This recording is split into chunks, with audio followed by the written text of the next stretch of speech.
Hi friends, this is Sri Mahalakshmi. To start with, chemistry is broadly divided into three sections. The first one is physical chemistry. In this section, we will study about the rate of a reaction, the feasibility of a reaction, what conditions are required for a reaction to happen, and we are going to study about the equilibrium attained between the reactants and products, what are the conditions required for the maintenance of the equilibrium, and we are going in depth with the different states of matter. Moving on to the next section, inorganic chemistry. You might have studied periodic table in your previous classes. In this inorganic chemistry, we are going to study about the elements of the periodic table in detail. We are going to study about the compounds of the elements, the reactions which they undergo, etc. Moving on to the third section, organic chemistry. This section majorly deals about hydrocarbons. Now I am going to start with organic chemistry. Carbon, due to its small size and tetravalency, forms a variety of compounds. Now we are going to discuss about the organic compounds.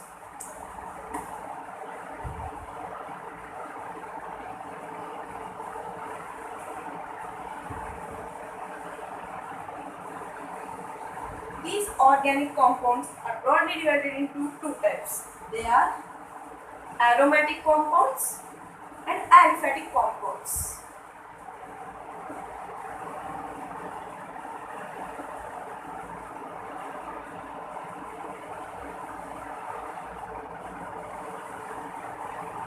Organic compounds are mainly divided into two sections. They are aliphatic compounds and aromatic compounds.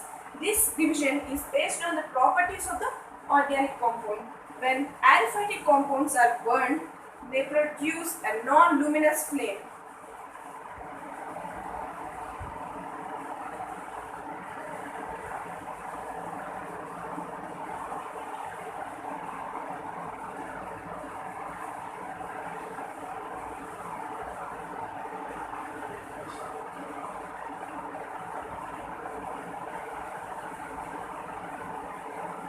That is, when aliphatic compounds are burned, they produce a non-luminous flame. That is without any disturbance like smoke and soot. Coming to the aromatic compounds, when they are burned, they produce a sooty flame. Sooty or smoky.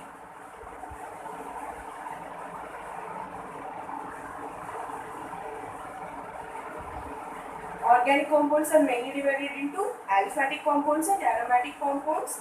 These aliphatic compounds, when burned, produce a non-luminous flame, whereas when aromatic compounds are burned, they produce a sooty or smoky flame. Aromatic compounds have a characteristic odor.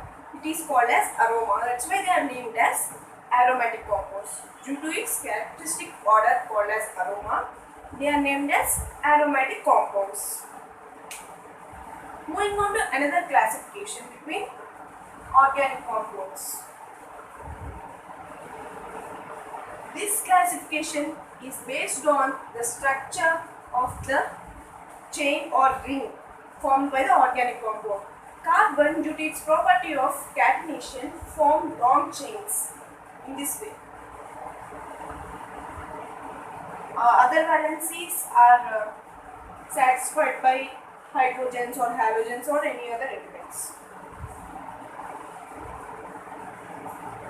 It forms a continuous chain like this. This property is called catenation. Carbon can also form rings in this way.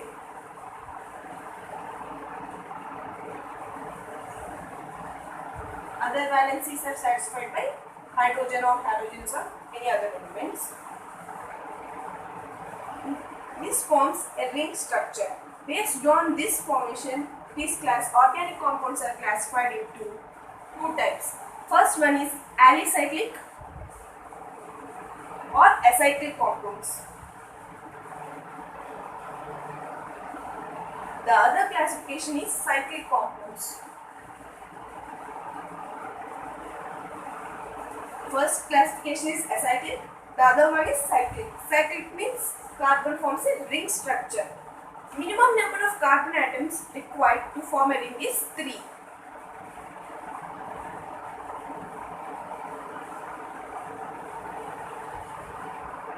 Other valencies are satisfied by hydrogen atoms. This is we will discuss more about cyclic compounds later. First, we are going to discuss about acyclic compounds. All the acyclic compounds are aliphatic.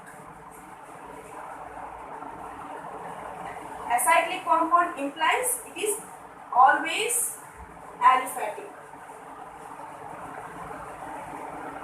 All acyclic compounds are always aliphatic, whereas some cyclic compounds may be aliphatic or aromatic.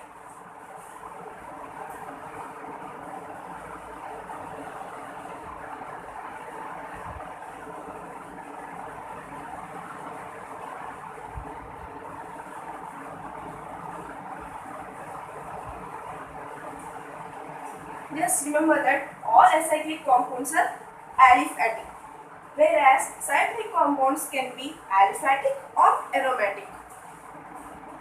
Now, we are going to study about acyclic compounds. If you think this video is useful to you, please like it, share it and subscribe to my channel.